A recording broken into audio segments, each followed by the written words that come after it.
Guys, as you know, Jacco went off to Switzerland.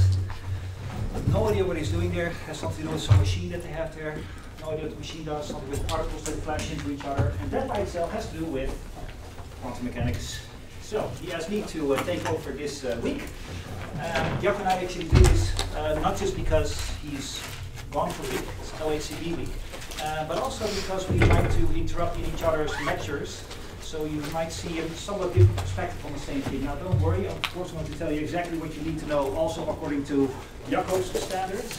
But it's always good to see it explained maybe in a different way than you've seen before. So that's the plan for today. By the way, for the people who are going to do one of my courses this year, starting from period 2 onwards, Jacco will interrupt there as well. So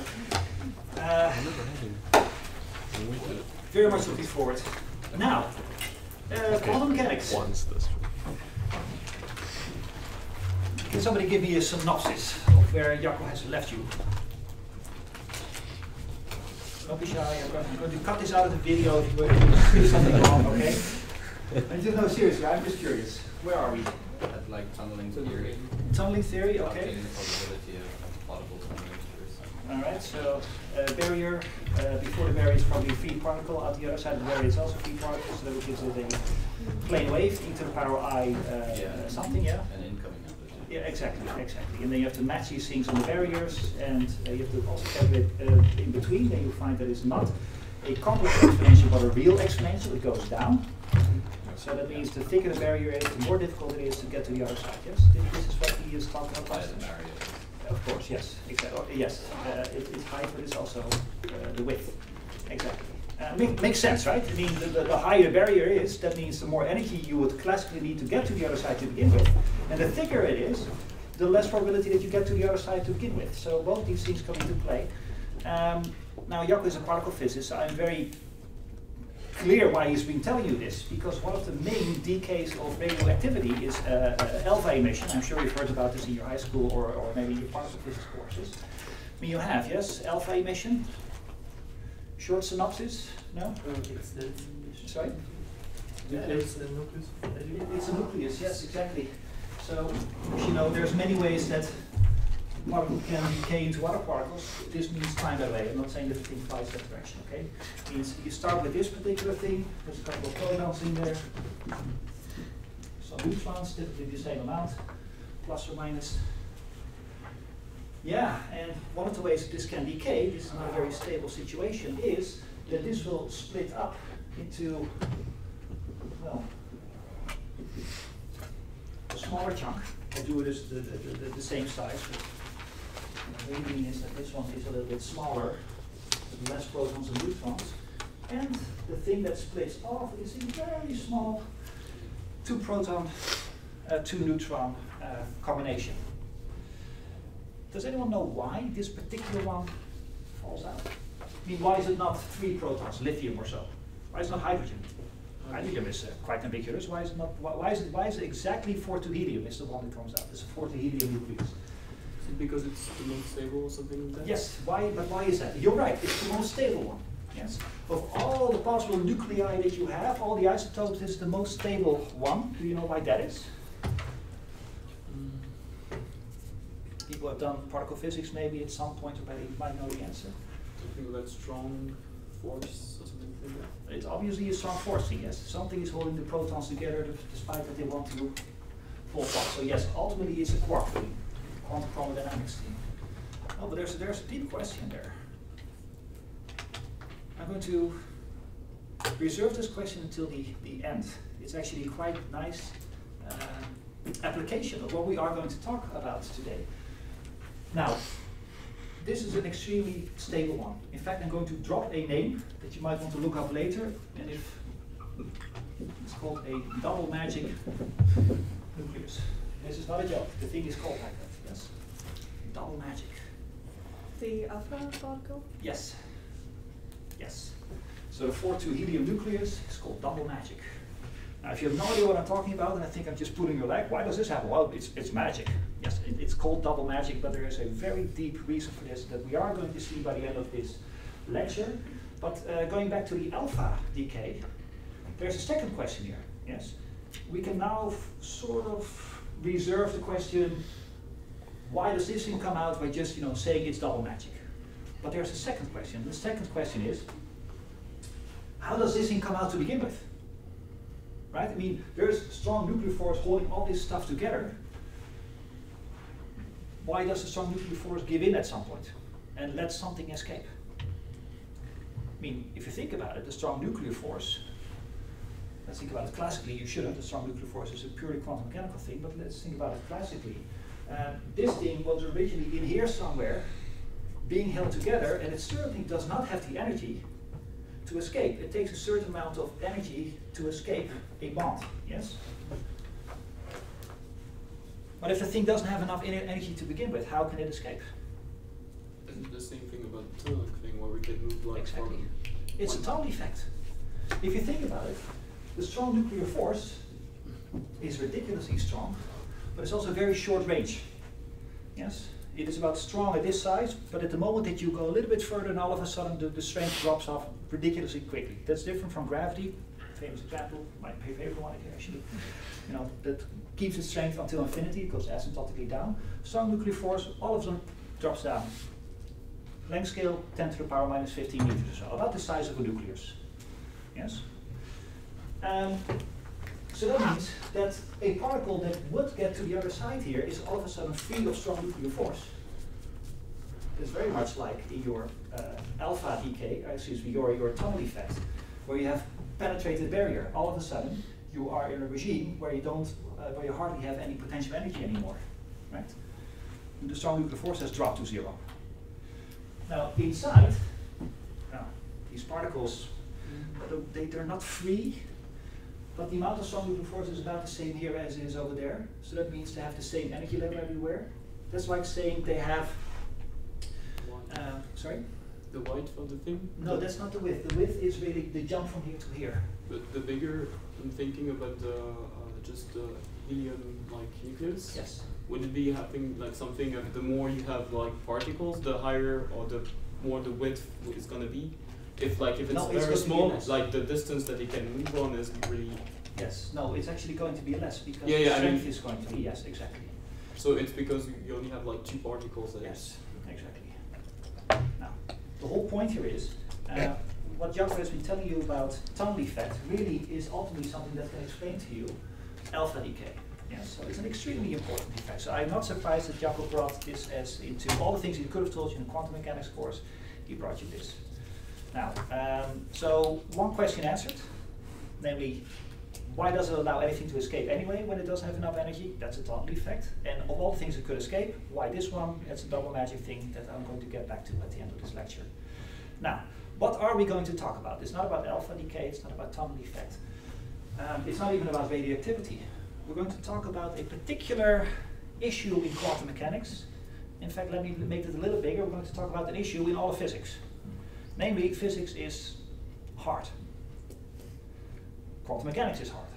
Relativity is hard. What I mean by hard is not just that you find it maybe difficult to study, but that most problems that you want to solve either in quantum mechanics or even classical mechanics, Newtonian mechanics, you cannot solve analytically. It's almost always impossible to find an analytical solution to a problem. Yes? This is typically not what you are taught. You're typically given examples of which there exists a perfect solution. The solution might be difficult, but the solution is exact and it's perfect. Yes, somebody found it out, some dead physicist 100 years ago or so, 200 years ago, and you just have to study why that particular solution is true. Now, if you're going to be a researcher, and of course, you're at university, you're being trained to be also researchers, is that you have to learn how to deal with situations that cannot be solved analytically. And there life becomes difficult. So what options do we have if you want to solve something that is too difficult to find perfect analytical solutions to in any field of physics? You can try to find some solution that you know the exact solution to, and then you add corrections to it. Where did you get this knowledge from? Gymnastics deviation. There we go, okay. For the people not to know, Olitza is doing her honors program. With me, as it happens, a relativity honor problem that cannot be solved analytically. So she already knows this trick. But this trick is going to be slightly different here. Well, not slightly, it's going to be very different here as over there. But she made a good point. what you can do, one possibility, is that you say, you know what, this problem might be too difficult to solve, but I know this problem quite close to it that I do know how to solve. And that sort of gives me the impression that if I know what the solution is here, then possibly the solution for the thing that I don't know exactly should look like the one that I do know exactly. And there's a formal way of doing this mathematics to find out how that works. This is what we call perturbation theory, and yes, that is the topic of this lecture. So we're going to apply it to quantum mechanics, but the trick is much more widely applicable than just this particular case. Now, some details might differ from one field of physics to the next, but the general methodology is very much the same. Okay?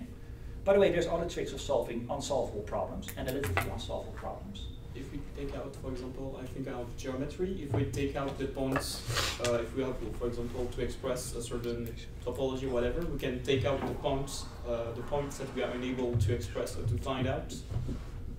Yeah. Not quite getting the point yet.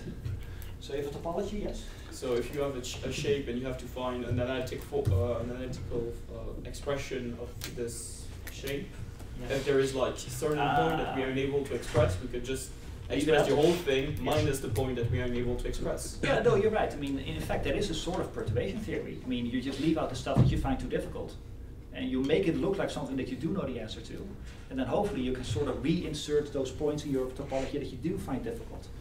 Now, all of this is just examples of, yes, this thing that we call perturbation theory. By the way, one other way of doing it is the brute force way. You just feed it to a computer. You say, dear supercomputer, here's a problem I don't know how to solve. Can you do it? Now, he cannot find it analytically, but he probably can find it numerically. That he says, well, if I make my space-time very small and only look at very small steps at a time, that I can sort of calculate it the first step, and then I know how to solve the second step and the third step and the fourth step, and then do 5 billion literally steps, and then ultimately after a couple of months you have a solution. That is one way of doing it, yes. In fact, in particle physics, this is one of the ways that they do it. Same in gravitational wave physics, by the way. But perturbation theory, yes, is extremely powerful. So let's define it. Perturbation theory, well, loosely defined, you can say something like constructing an approximate solution using known solutions.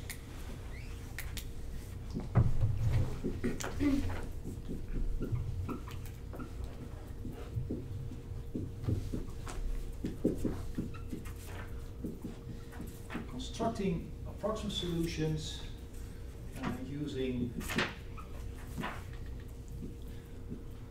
known solutions. Now, this is the topic for today. I'm sure you've already done this at some point or another. Yes? Yeah. In fact, let me give you a very simple example. What's the answer? 3 point something. Okay, well, how did you come up with the 3? Because I know that the square root of 9 is 3 and 10 is 2. Yeah, well, 10 is close to 9, and you know the solution to the square root of 9.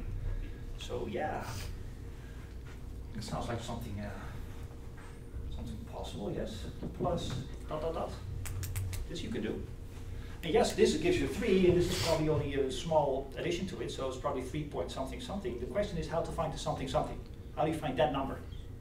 Yes. A way that you probably have seen it already is in Taylor series. Yes. Everybody's done your calculus, so you know that you can do something like this.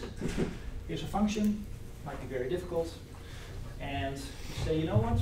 It's probably like a number plus another number times x plus another number times x squared, another number, etc.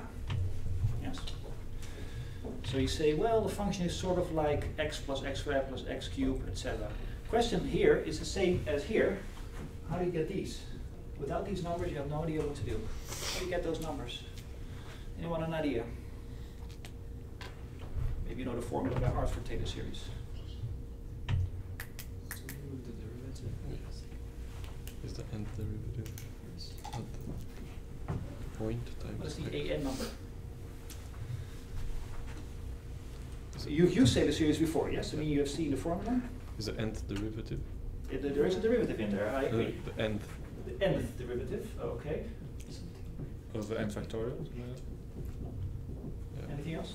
And then you have, well, it depends if you're doing a Maclaurin series. Yes, let's do Maclaurin series Okay. around 0, yes. That's the number. Now did you know this by heart? Don't you have x to the n as well? That's this one, isn't it? Yeah. Oh yeah, sorry. I'm just looking for the coefficient. Yeah. Yeah, this is a Taylor series. In fact, many functions you can write in this particular way. That's good, because that means if you have an x that is very small, that means that x squared is smaller still, right? A small number to some power is smaller than a small number to a smaller power. So x cubed is a smaller number than x squared. So that means that this addition is a bigger number than this addition, and this addition and this addition. So that means, well, if you only need 3 decimal point accuracy or so, you probably only have to go here, forget about the rest. It gives you very good approximate solutions to this issue. In fact, let's apply it right now to this particular system. Square root of 10, it's 3 point something, yes, we agree on that. All right, here's a trick.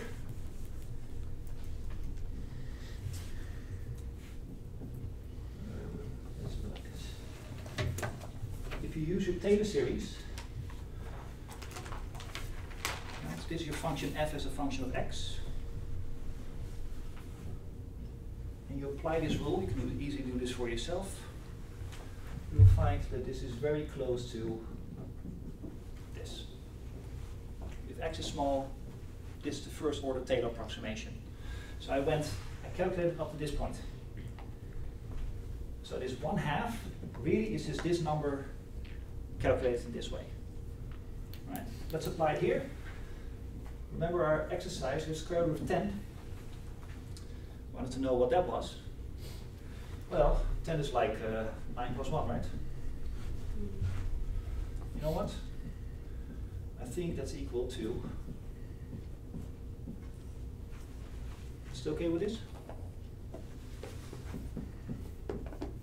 I'm not making an approximation at this point. All of this is exact. There you go. This was Alita's trick. This is 3. 1 plus. Okay, well, this is a crappy number. But fortunately, we have this expression from our Taylor series. So, no, this is where I put my Taylor series in. Like a 3, 1 plus, well, you help me, what should I write? 1/18. So if I'm not mistaken, it gives you 3 plus 3 over 18. 3 plus 1/6 or so. 1/6 is about 0.16 or so, 0.17. Something like this. Feel free to check. Yes? Can you go a bit more slowly when you add the Taylor series, basically? This point? Yeah. All right. If I write this as 1 plus x square root, and I can use this trick, because I know that 1 plus x is the same as 1 plus 1/2 over x. With my x being 1 over 9, I need to take 1/2 of that. That gives me 1 over 18. Yeah. And there we are. And how did we get that one from the Taylor series? As in, how did we get from Yeah. here to there? More difficulty with this? Just checking. It's not a quiz. I'll do it very quickly, just to see how it works. Just for completeness. Because I'm sort of saying, well, this will give you that. Yes? Let's check it. This one would be the number a1. It's the number in front of the x. The first power of x. So according to this formula, in order to get this a1, which I claim is 1/2, I take a1 is 1 over, well, n is 1. 1 factorial. That gives you 1. Well, that's easy enough. First derivative of the function that we have to find a solution to, yes. First derivative of this thing.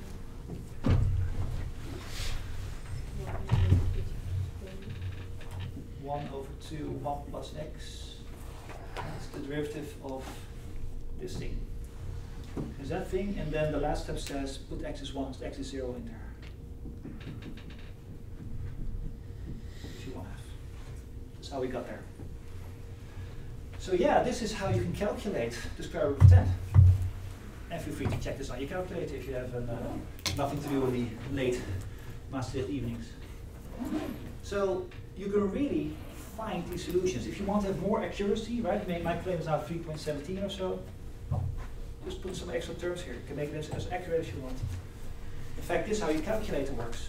If you ask a calculator the square root of some number, it doesn't have this memorized table of all the possible numbers that you could ask the square root of. It uses this trick. Your calculator can only add, subtract. But it does it very fast. So your calculator uses Taylor series to give you all these numbers or strange numbers, like sines, cosines, logarithms, square roots, these sorts of things. It really is a beautiful trick. Now, all of this is not quantum mechanics yet. The big question, of course, is how did you get this number? Not the number, the formula. Where did you get that from? Yeah, I'm giving it to you now. How did you find it? If you just look it up, believe somebody who told you. This is a trick that you need to know as a physicist, especially as a theoretical physicist, but also as a particle experimentalist, yes? You have to know that if you're confronted with a formula that you don't know how to solve, how can you do a perturbation series? It does not help if you have only memorized a couple of these things by heart and you have to look up in a book, because you will be confronted with a situation where you don't know how to get this. Yes, this is what we're going to learn today.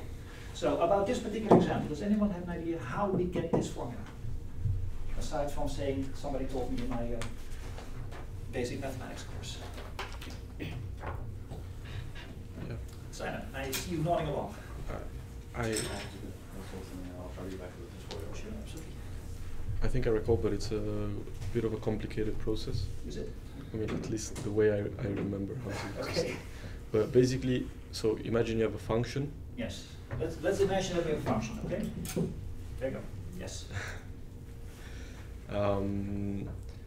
And you want to calculate what the function is in a certain place.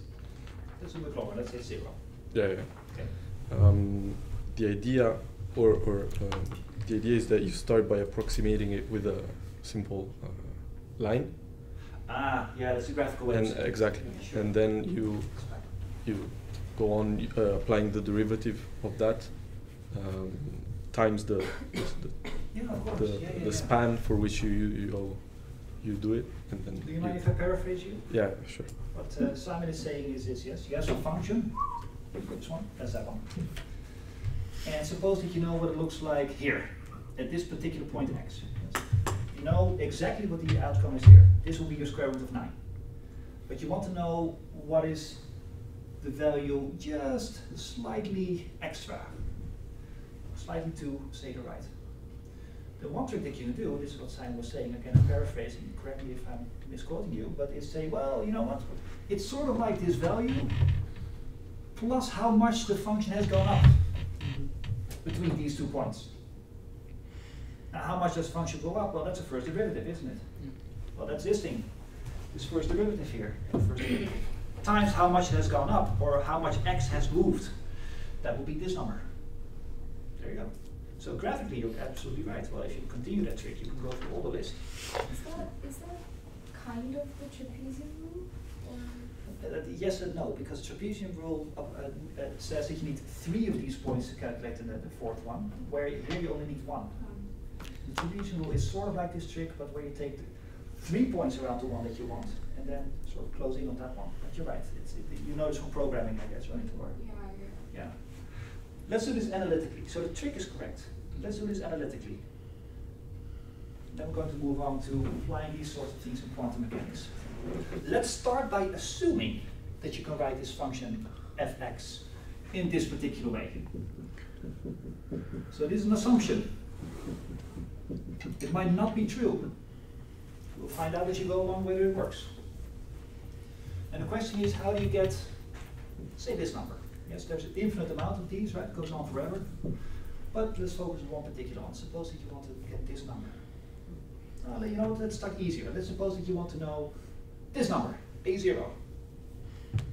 How do you get A0 from this assumption?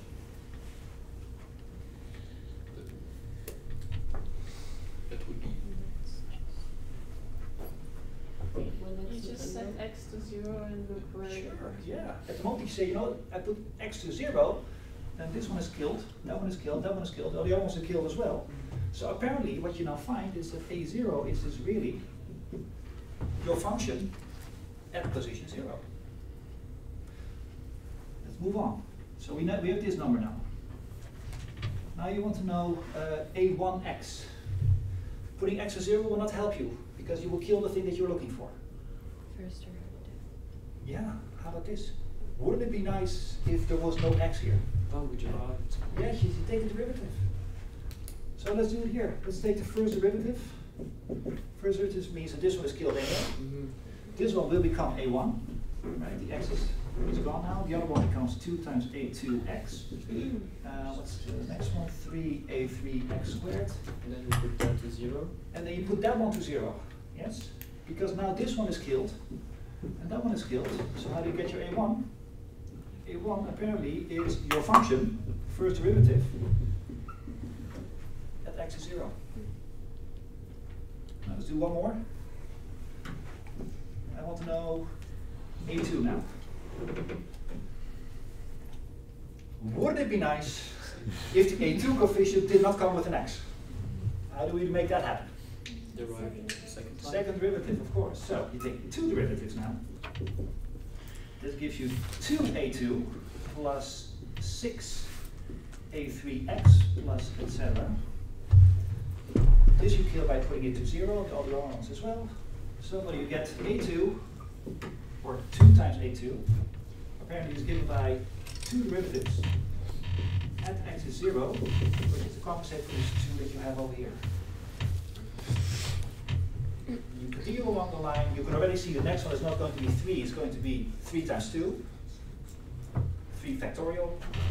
Continue this trick, you get exactly what I wrote down here. Yes? So even if you did not know about Taylor series, or somebody had not told you what this formula was, you can easily, well, not easily, you have to think a little bit about this, but you can find out for yourself. Now, big question here. Yes, you are, as physicists, you are supposed to be able to do these things yourselves, not memorize them, derive them yourself. So this is why we do this so explicitly. A result that you've already seen, your first year somewhere, we derive it now, just because you have to know how to do these things. But the big question now is, what is the, in this particular example, what are the conditions under which this works? Continuity? Yes. Oh, sorry? Continuity. Why continuity? Because otherwise we have like trouble to find the derivative. That is very good. If you have a function like this one, there you go, it just ends somewhere, or just jumps, then at this particular point where the jump happens, you cannot take a derivative. The derivative is not defined. So apparently, continuity has to be in there, otherwise you cannot do this trick. I mean, there might be other ways of approximating this thing, but not by Taylor series. Is there a second one you can think of? Smoothness. That is that the same thing? No, that is not. No, you're right. This The is second the derivative. derivative descends. Yeah. Yes, exactly. The derivative has to be continuous. So you should not have something like this, where all of a sudden you have this, it's continuous, but there's a jump in the derivative. Now, it's worse than that. All derivatives have to exist. So you would say the function has to be infinitely differentiable. Yes, continuous and infinitely differentiable. Some mathematician will tell you if a function is differentiable, that it means it's automatically continuous, so you can drop the first condition. But here's how you build up a perturbation theory. You know this one, but I hope you've gotten next a little bit of insight on how you do these things. Okay? And also the function has 0 in its range. Oh, Oh yeah, that 0 is not. yeah, no, that's a good point. Simon and I were using the word McLaurin at some point. That means that indeed you are saying that the point of the function that you know the answer to is the point at x is 0. I did this for didactical purposes. You can also do this for other points. But that means, basically, what you're saying now is that there needs to be at least one point at which you know the value of the function. Yes, in my example was 0, but there needs to be one of those points. So just a question. Yes. If we have like something like continuity, can we just build up what we're going to do is build up a new function, kind of like if we have a gap, just pretend that's like how we're going to do, like separate the two, the two in two, or just if it's like just a point that drops and we have like kind of a zero. No, I understand. I mean, you could have a situation in some real life application where yes, the thing here is continuous and maybe infinitely differentiable, and from this point onward as well, but not on that point itself. So that means in each of these ranges you can do this approximation, but you do have some trouble at the jump. Not big trouble. I mean, you can sort of glue them together, and the physics will typically tell you how they should be glued together, but it's highly context dependent. So you can sort of do like a piecewise Taylor series if you want. So in the small anecdotes, then we move on to quantum mechanics. In the early days of Facebook, about 10 years or 12 years ago, we had these small widgets that you could put on there, yes? All this stuff that you don't now have, the messenger you didn't have, but what you did have was, you would say, what kind of Lego figurine would you look like? Right? And it would just construct from your picture what you would look like in Legos or in Playmobil or these sort of things. One of them was, I don't know, what kind of dog breed would you most resemble? You know, those sort of things. It sort of died out 10, 12 years ago, these things, but there was one widget and it says, which mathematical function are you? I did that one, of course. And for reasons that are still unclear to me, but I'm sure somebody at Facebook knows, it decided that I was a Weierstrass function. Ah, the one that is never derivable. Exactly, the function that at no point in its whole range has a derivative. So that is the function that can never, at no point, no range, no piecewise, could never be differentiated. I have no idea what it says about me. But what is the name of this one? The Weierstrass function. I've never seen it in any application aside from, you know. It's a function that it's always continuous, but never move. Exactly, exactly. How does it look like? Oh, it's like there are these little jumpies, but literally at every point. Right over here, I can make a second jump here, but there's at least a small non-jumping part in between. No, every single point has a jump. Apparently, I'm that function. So that if I'm going to do an approximation for that function, I'm not going to use Taylor series. Infinitely does this. Infinitely small like this. Let's move on to quantum mechanics. We've had now sort of an introduction to what perturbation theory can do for you. And this, what we're going to do the rest of today's lecture is we're going to construct a very particularly useful piece of perturbation series that really applies well to solving Schrödinger equations. Yes.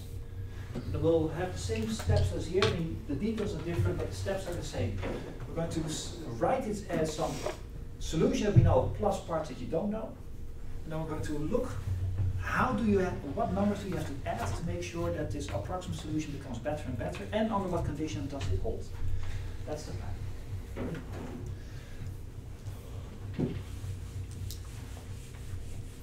All right.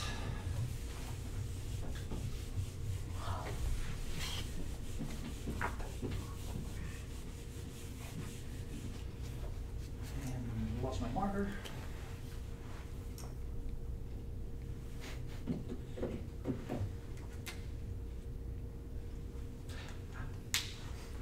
You feel it when you write. You feel that this is the more inky one. Okay. This is the one that I want. All right. Now, let's look at the situation that is very difficult to solve.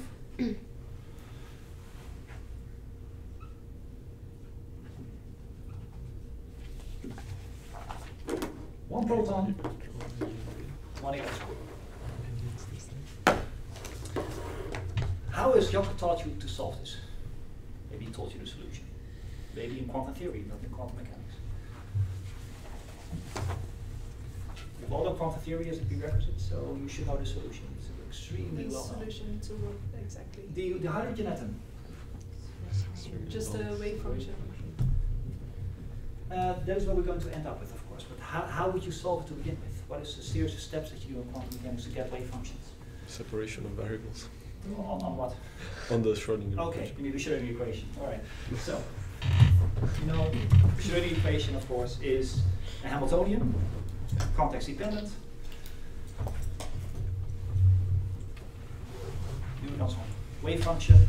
Let's assume that we've already done the separation of variables. Yes, because that means that you can write it as such. You recognize this, yes? What this means is that if you have a particular piece of physics, let's take the hydrogen atom as our prime example, and you know that it is in this quantum state, that means if you're going to measure the energy, it's going to give you this outcome with 100% certainty. Yes. What you also know is that typically hydrogen atoms are not in this perfect eigenstate of energy. In fact, they're typically in some random state. Note my shift in notation. This is a phi. By this I'm going to mean eigenstates. In fact, let me be more specific. Let's put a little n here, because you know there's more than one eigenstate. There's a spectrum, and each comes with its own energy. Now, if an hydrogen is not in one of those perfect eigenstates, that means you don't have 100% certainty of what the energy is going to be. Instead, what you're going to have is a linear combination of eigenstates, right? It might be a little bit in eigenstate number 1, and it might be a little bit in eigenstate number 2, and there might be a little bit of eigenstate number 3 in there. You go through the list. To be clear, this is not a perturbation series. Yes, I'm adding functions here, but this is exact. It simply means basic quantum mechanics. A random state can always be written as a linear combination of eigenstates. It's an exact expression that I write down now. You also know these alphas tell you something about what the probability is that if you're actually going to do the measurement, you're going to measure the energy of this state. What is the probability that you're going to find the energy belonging to this eigenstate? You know the number, yes? How do we find this probability? Just squared. Yes, and good heuristic is modulo square. Yes, typically it's a complex number, and that means you have to modulo squares. Okay, good. All right. Now, all nice and dandy. We're going to need this. This you can solve exactly, and yes, you have seen the solution. You might not know it by heart. It's a very difficult solution, but it is exact. The eigenstates of the hydrogen atom are given, aside from some normalization, of some radial function and something that we call the spherical harmonics. These are complicated expressions that you have to look up in a book. I certainly don't know them by heart. Yes. Just a question that I know where we stand. Has Jacob written down in this particular way, including the word spherical harmonic? Yeah. Yeah? Okay, just want to be sure that I'm connected to what you've seen before. I know that you have seen it before, I just want to make sure that you use the same terminology. You can look up these things in the books. Nice thing about this one is they're the same for all atoms. The R1 you have to calculate for each and every atom individually. It's an exact solution. Okay, let's complicate matters. I'm going to take my little hydrogen atom. I'm going to squeeze an extra proton in there. Get a helium core. Maybe there's a couple of neutrons there, but it doesn't matter for my problem right now. If I'm just going to add another proton there, these solutions still hold. Yes? The only thing you have to change is that the charge has become twice as much. The attraction as well has become twice as big. But the general shape of the solutions are still the same. They're still exact. You know what they are. But now I'm going to add another electron. This is going to mess up every single thing that you've seen about this particular solution. It would be good if the electrons did not feel each other, because then you can just say, you know what, this one, independently from this one, has a solution like this. And the other one. The other one as well, and the total solution, this is again your basic quantum mechanics, is just a product of your separate solutions, your independent solutions, yes? Small caveat, they're fermions, so that means you have to anti-symmetrize the function, stuff you know. But you know, life is simple if they did not feel each other, but they do. Electrons have a electrostatic repulsion, and it changes life. In fact, it changes life so much you cannot find an exact solution. You have to do perturbation theory. And nobody has found an exact solution to the helium atom. Now think about this for a while. I told you that when we started, perturbation theory is going to be extremely important. Think about this. Of all the possible atoms and isotopes, there's exactly one that we know how to solve. The hydrogen atom. All the other hundreds of them, the elements and their isotopes, we don't know how to solve. Perturbation theory is the way to go. Do we not know how to solve it yet, or is it just unsolvable because it's not easy to? I don't know if a particular mathematical reason says it cannot be solved at all. In fact, really hard. it is very hard. What you could do, what you could do, it's sort of cheating, is that you say, I do perturbation theory, and this new thing that I have as a solution, I'm just going to slap a new label on it, right? Called the MSP function, and then sort of say, look, we have a perfect solution now. It's called the MSP function, but secretly it's still something that you don't really know. No, I don't know of a mathematical reason why this cannot be solved. Is it something to do with the number of interdependency of the thing?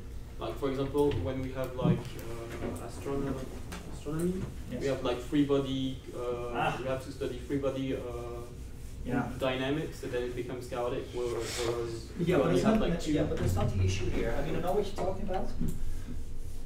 It's called the Poincare-Bendixson theorem for the people who want to look it up, that if you have a particular physics problem of non-linear differential equations, then in addition have more than 6 degrees of freedom, you have the possibility of a chaotic system.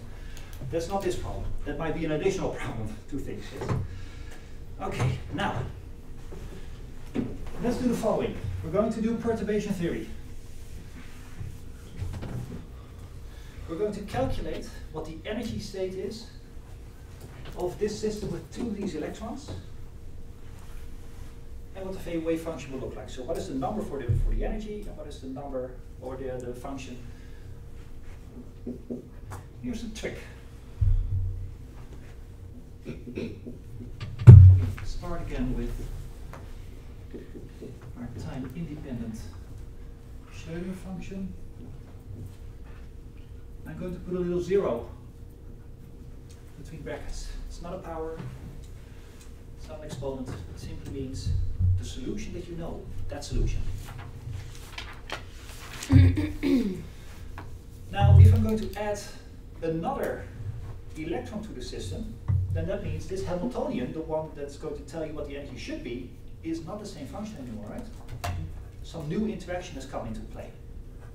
We're going to write it as follows. We're going to say the Hamiltonian is going to be replaced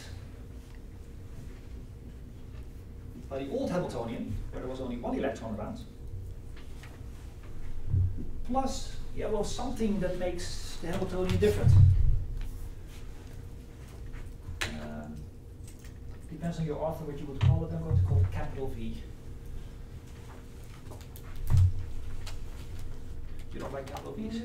Okay, give me a letter. I'm happy with all. I can call it H1. Yeah. Yeah. Yeah. Let's do that. Yeah, you know, V makes you think of potential energy or something like that. Yeah, let's not do that. Okay. Or volume, something like that. H1. Okay. That means the extra interaction that you have added because you added another electron. Right. I'm going to put a little number in front that I'm going to call lambda. We'll get back to that number in a moment. You know, if you really want to get busy, then you can also say, you know what? Let's also put a magnetic field in this thing. That means things are going to be different still. That means, well, then you need another perturbation. We call this perturbations. Something that perturbs your original system to a slightly different system. And you can do as many as you want. Now, for the purposes of today, we're going to stick to what we call first order perturbation theory. Only one thing is disturbing the system from being this perfect hydrogen atom, the one thing that we know the solution to. Now, continue with the trick. That means that these eigenstates are not going to be the eigenstates anymore. These were eigenstates of the original Hamiltonian, the 0 Hamiltonian, the unperturbed Hamiltonian.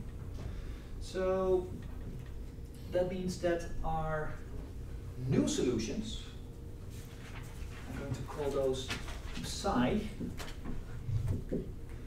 well, are going to be the old solution, yeah, plus something due to the interaction, yes?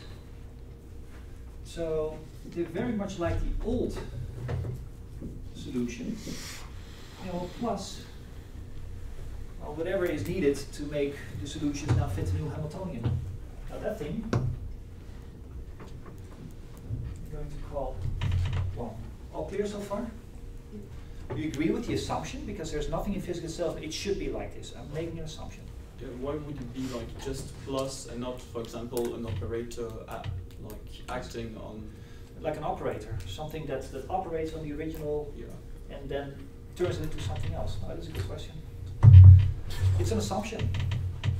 It was very much like the Taylor series. You make an assumption, you see where it gets you, and then at the end, you're going to see a posteriori whether, under what conditions it holds. So you're free to use your trick, yes? Another beauty trick or something like that. You say the new state is the old state with an operator acting on it. And then see what you get at. No, it might work. I just have no idea. It's an assumption. And going through the motions will tell you whether it works. Hey, something else that will change if you're going to add a couple of electrons in there? Actually, a question following that question. Do you know if people have already tried to see the differences between getting the original function plus adding something, or getting an operator working on the original function? I haven't seen it. No. I haven't seen it. It would be nice to try this out. Yeah. Well, good thing we have a tutorial later. It wasn't one of the exercises I was planning for, but it is actually quite interesting to see what will come out. Anything else that will change? We'll have probably more eigenstate, no?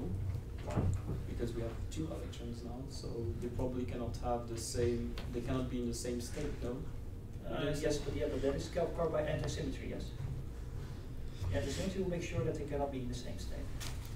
Yeah, but then wouldn't we have like other states of just because in the original states we only have like one part. It's only for one particle. If we had another electron, I'm just thinking that if it cannot be on the same eigenstate, it must also create extra. Yeah, you have more permutations. Yeah, I mean like more. You have more. Yeah. Now that's actually quite interesting. What you talk about is something that we call in quantum mechanics degeneracy, right? That there's more than one solution to the same eigenstate, but still with the same energy. That you have more eigenstates coming to the same eigenvalue. That's what you're talking about. There is a particular version of perturbation theory that takes into account that adding the perturbation will lead you with more eigenstates per eigenvalue. Right? It's called degenerate perturbation theory. But yeah, so the number of eigenstates, why must the number of eigenstates stay the same? For example, why wouldn't have like if I change? Did I say that the word is same? I'm not assuming it. Just saying I'm adding a little bit to it. Not saying how many new eigenstates you have. I'm just thinking that if we. Oh, it's a good question, but I haven't made any of those assumptions yet. Okay. So, hey, the energy will also change. Yes. Obviously, the electrons are going to feel each other. By the way, will it lower or raise the energy? Just from your physics intuition.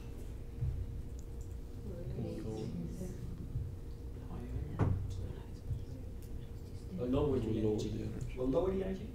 Why is that? Because we talk about the degeneracy, so we have more way of fitting the electrons on. Like we will have more orbitals, so more possibilities. So I would say that you have no idea about the orbitals yet. We haven't done a calculation.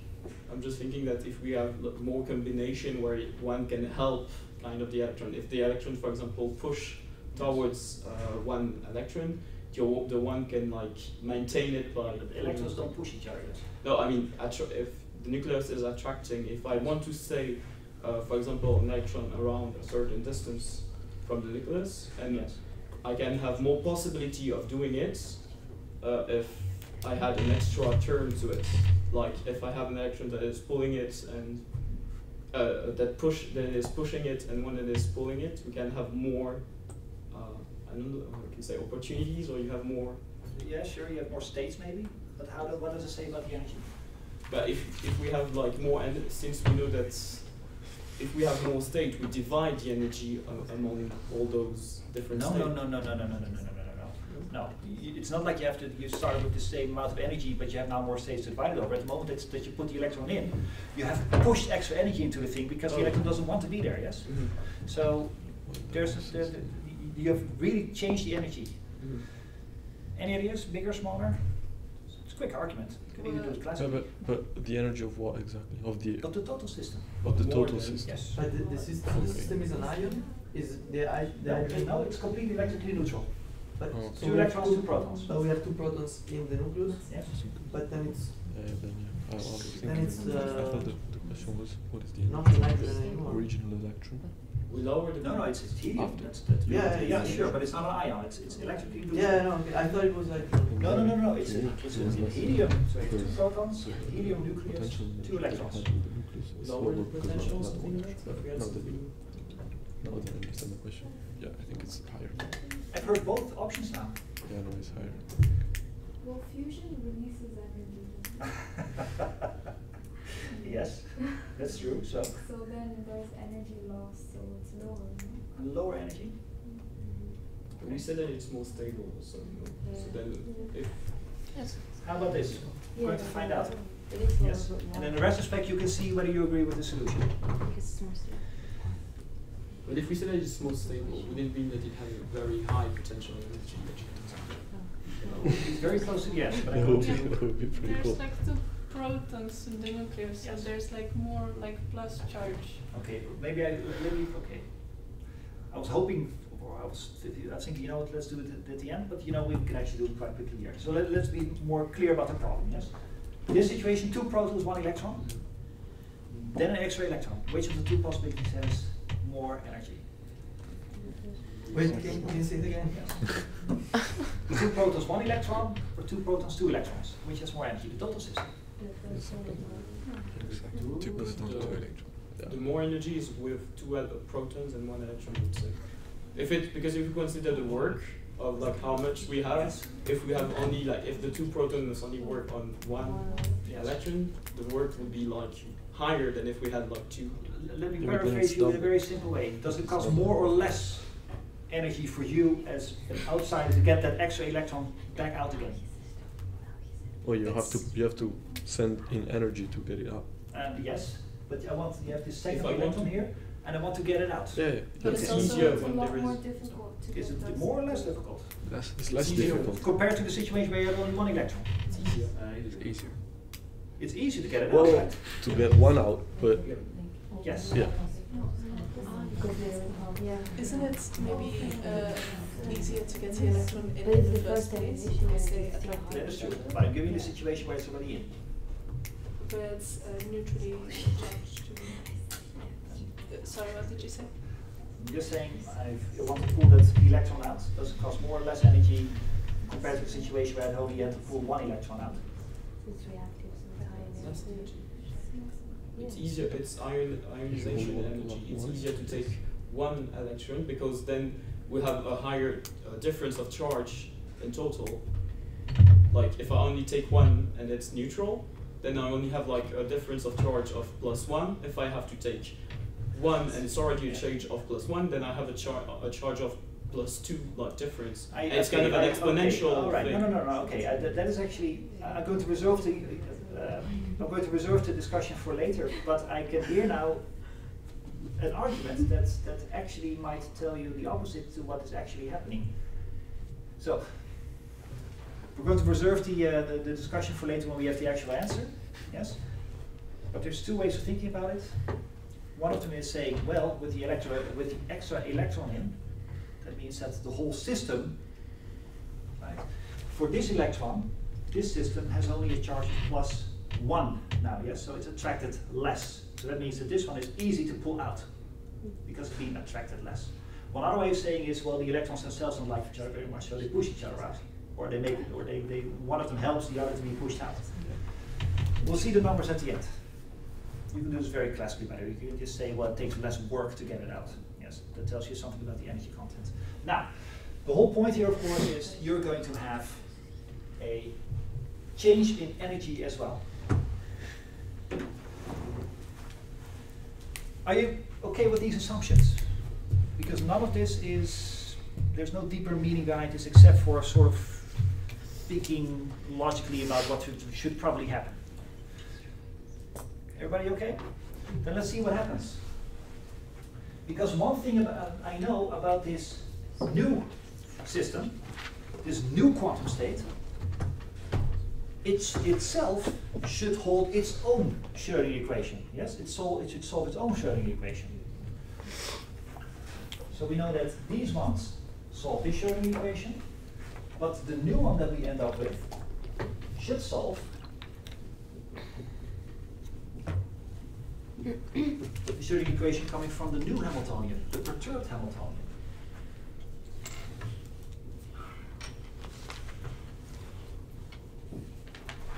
Yes. This is not assumption anymore. This is basic quantum mechanics. If a solution exists, it must solve the Schrödinger equation, its own Schrödinger equation. Sorry? Yes, I promised you to say something about the lambdas. You're right, thank you. The lambdas are going to be my bookkeeping devices. I'll tell you in a moment what I mean by this. The lambdas don't have any physical meaning. They don't even have a value. It's just a way of saying, as you will see in a moment, how high in the perturbation are we. Now, all real is, it should solve its own Schrödinger equation. Otherwise, this is not a solution to the system and we're looking for a solution. So this must be true. But we also said, this solution, under assumption, should be the old solution plus a little bit extra. This is our square root of 9 plus a little extra, yes? So let's put that in. It becomes a little bit messy, but we can live with that.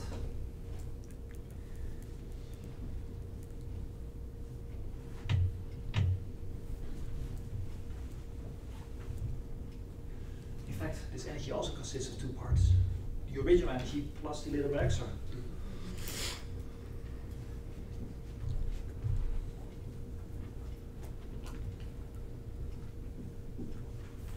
I'm doing this in real time, so if you see any mistakes, feel free to correct me. So it should be something like this. Now here comes the idea. The zeroth order solutions have absolutely nothing to do with the higher order corrections. Parse this for a second if you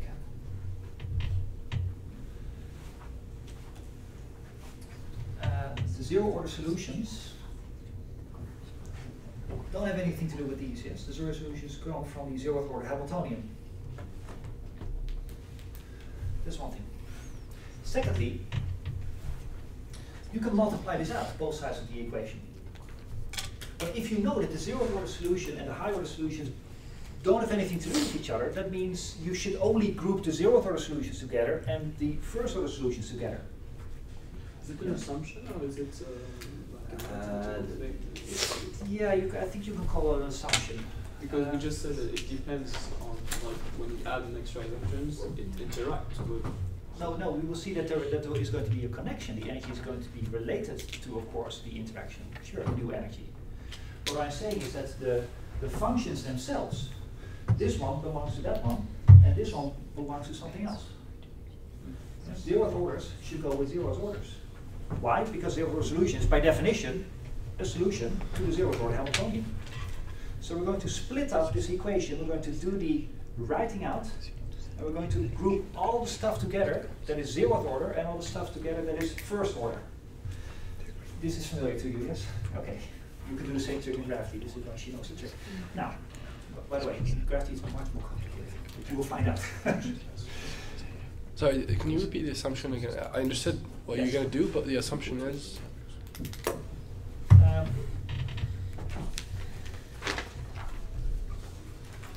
That the zeroth order solutions, it's not even an assumption, it's just a starting point for perturbation theory. The zeroth order solution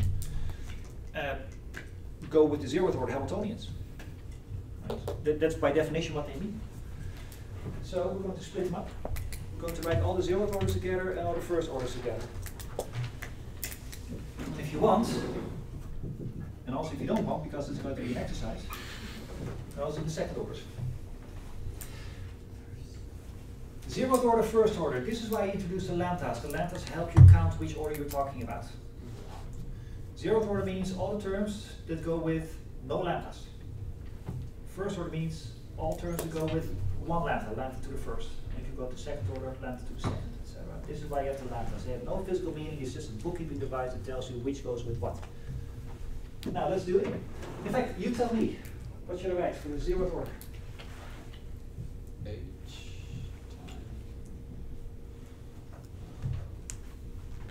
H's. Which one should I write? H0 times Phi 0. Super heuristic is not times It's state, on it it. operates on it, but yes.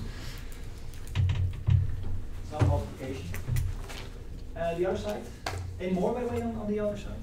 Is there any more products that you can make with 0 lambdas? This is the only one, right?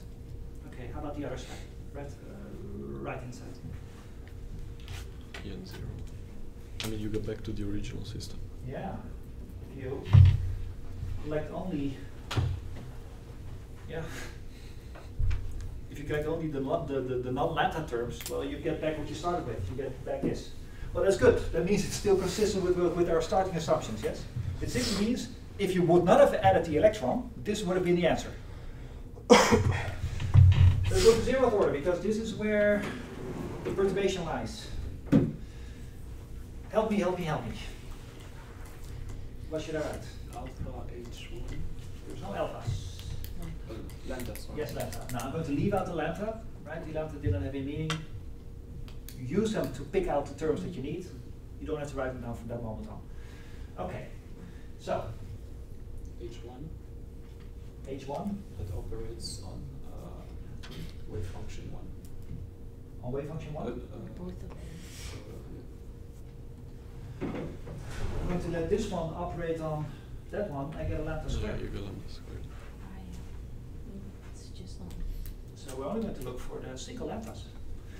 So you're going to have this one, this one operate on that one, and you're going to have this one operate on that one, and then you've, I think, exhausted all the possible single lambda terms.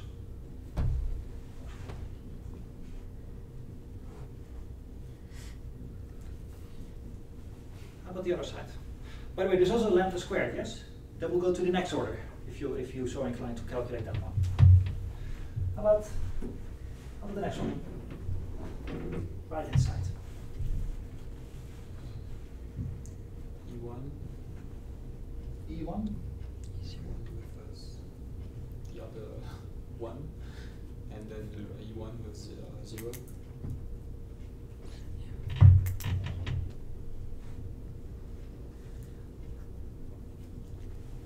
Okay with this? First order. All single lambdas. Now we're close. Now what is it that we want to know? Yeah, and by the way, you can go to second order, third order, whatever you want. Yes. Now, there's two things that we want to know. First of all, we want to know how much the energy has changed. So this number we have to find. We have this equation, and this number we have to pry out. That's object number 1. Then there's object number 2. We also want to get out this thing.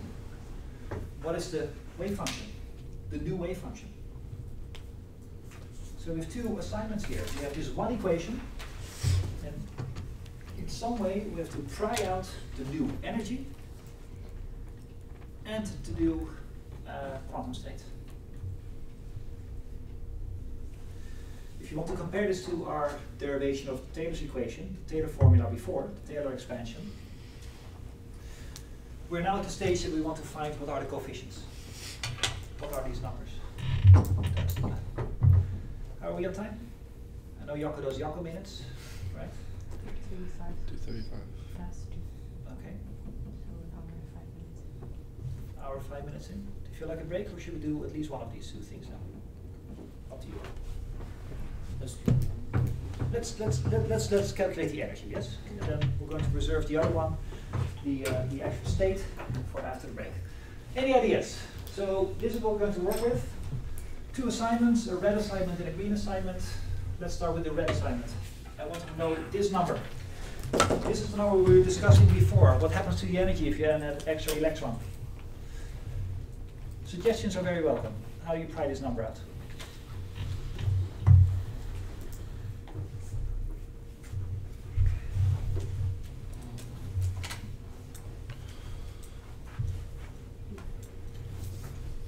Maybe you say that it's that by identification, say that it might be one of the 2 terms that we have equal to one of the 2 terms that we have in the upper part. Yeah, I wouldn't do that if I were you. If you're saying that x plus y equals a plus b, one solution certainly is that x is a and y is b.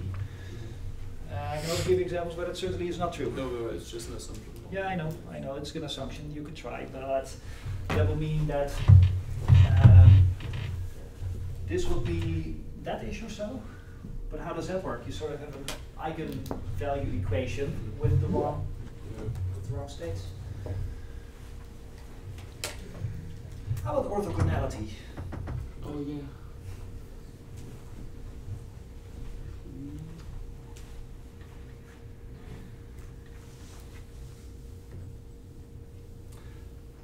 How about we do an extra assumption?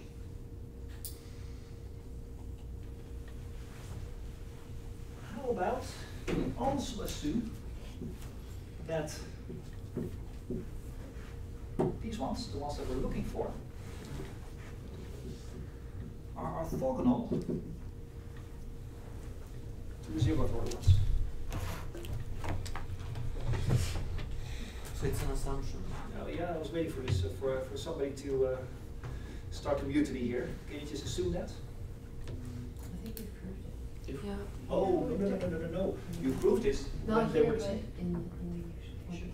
Are you sure? Wasn't it so when they were solutions to the same Hamiltonian?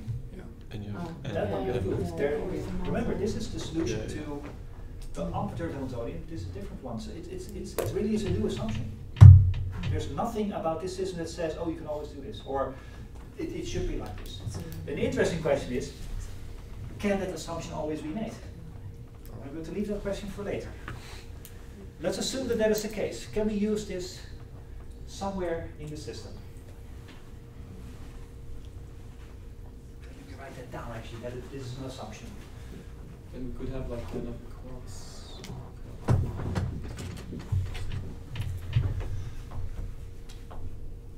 So if we have the energy that is E1, we cross out all the terms that are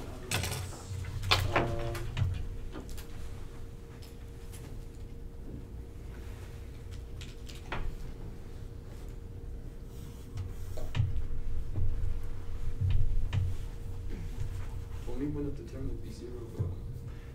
Wouldn't it be nice if this thing was not there?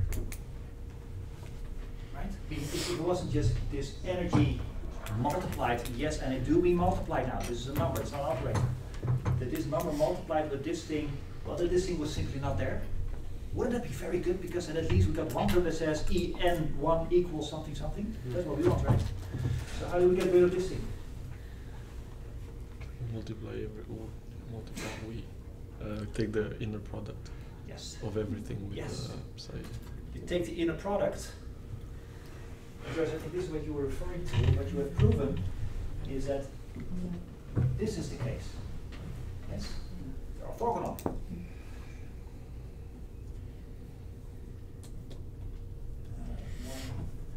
or 0. So let's do that. Let's use the fact that these eigenstates can always be defined, as what Jocke has taught you, as being orthogonal to themselves. Right? So what you can do is take this whole equation, take its inner product with this thing itself, then at the very least this one, inner product with itself, will give you 1. And that means you get just this number, and then the rest will tell you what that number is. So let's do it here. So I'm going to take the inner product. I personally always say bracket. I'm going to bracket the whole thing with this thing. So the whole equation. I mean, I do this because I want to have this one become 1, and then we'll just see what the rest of the equation does. Now, let's see. We get this. Sorry, is it a 0 or 1? I'm sorry, this should be a 1. And the first one is? This one is a 0. Okay. Yeah. It's very easy to get wrong. So this is a 0, that's a 0, and that's a 1. It's really just this term bracketed with the eigenfunction of the unperturbed Hamiltonian. Moving on through the list, I also get 0 h, 0 psi 1. This one, I again doing this in real time, so if you see me make any mistakes, please correct me.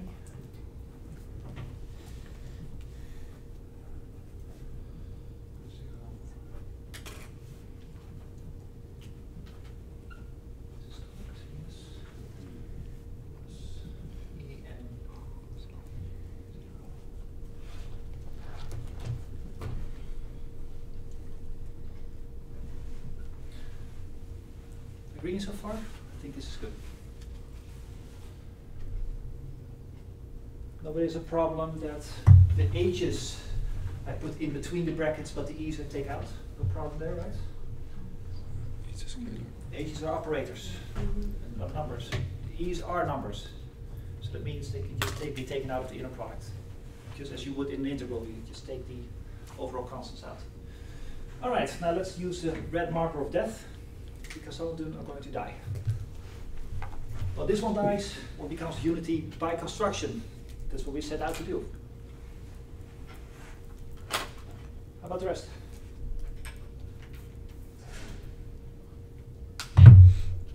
The other one becomes 0. The one on the right, on its right. This one becomes 0? Yeah, it's an assumption. Sure, no, we took the assumption, yes, this one becomes 0. Fine. Yeah, but the one that you first crossed is 1, not 0. Yeah. Yeah. 1, 0. Can we do something with this? It says you have the perturbing Hamiltonian operate on the unperturbed eigenstate. Does it give us anything that we know?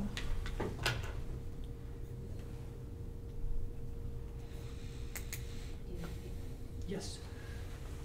I want to see what this will give us. I have this operator, the one that perturbs the system, the one that describes the extra electron in our prime example. We're going to let it operate on the state in which there was no extra electron. So does it give us anything that we know? It's an open question. It seems that the answer is yes or no. I'm curious what you think.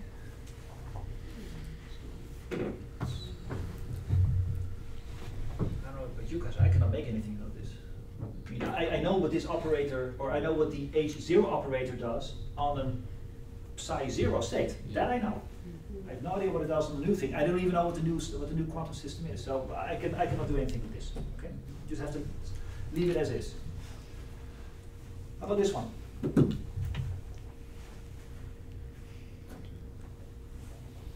Should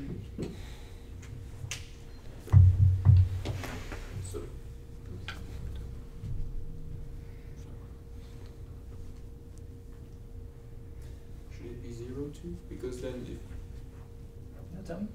I'm just thinking that if we have the left side part of the equation, then we should have like kind of an energy thing times psi that should stay psi 1, and then we apply the product with psi 0, and then that should be 0. That's the right answer. Going to paraphrase?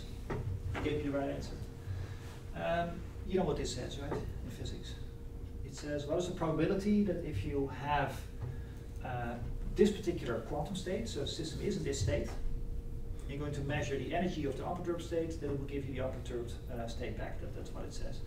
Now, this operator, you can either let operate on that one, that doesn't give us anything, just as it didn't here. Right? H0 and phi 0 have nothing to do with each other. But you're also free to let it operate in that direction. Sorry, Gideon, can you repeat this? Yes. I have an operator here. It either operates on this one or it operates on that one. Both of them are allowed. Gives you the same answer. Wait, what? I thought you could only operate on the right. Sorry? I thought you could only operate on the right one. I will give you an answer in a moment when, if you write this back to integrals, then it's actually quite straightforward to see why this is true. I will write it out in a moment for you, yes. An operator, within a bracket, you can make it operate to the right, to the state on the right, but you can also operate it on the state to the left. Wait, so was it the Hermitian? Yeah. Yes, that's exactly what it is. Yeah. Yes. That's the Hermitian property of the put thing. that with the, just doing it by parts. If you have not seen this before, or it takes a little bit to recall, look for the Hermitianality, how would you call that? Hermitianness of operators, yes? English is lacking here. Let's operate on the other guy. You found it? Good. Okay. So if you don't know where to look in Marina's notes. Okay. In fact, let me give you a very short. Just generally speaking, this is exactly the same as this. Note that I've shifted the two things. It's the same except for a complex conjugate. Yes? Now the outcome is an energy in this case.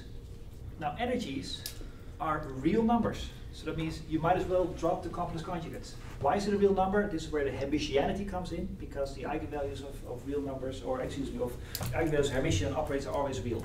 So that means you might as well replace these two states. So if you're uncomfortable with me having this operator operate to the left, switch them around using this rule and operate it to the right. It will give you the same answer. Okay, I hope that clears things up. Okay, but now we are in a good, you know what, let's do it actually. Here's one now. I did the old switch rule here. And now everybody is happy because he can now let the operator operate to the right. Yes. Does anyone know something nice about having a zero operate on an eigenstate of You already know it. yeah, there you go. Of course, this by definition, if you will, by the zeroth order, is by definition this. Agreed? By the way, it's still bracketed with this thing.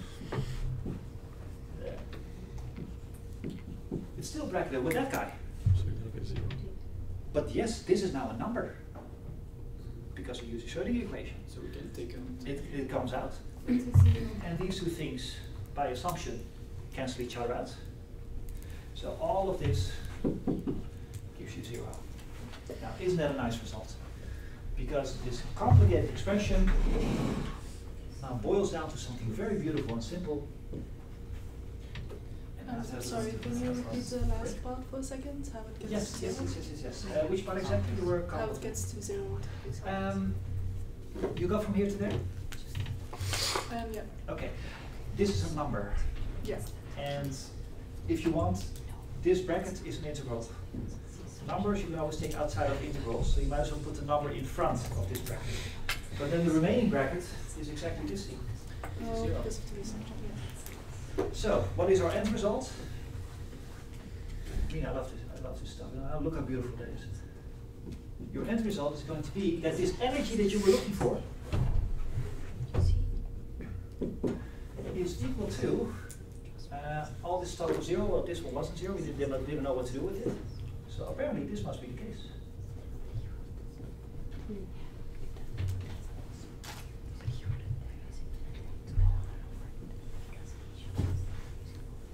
There you go.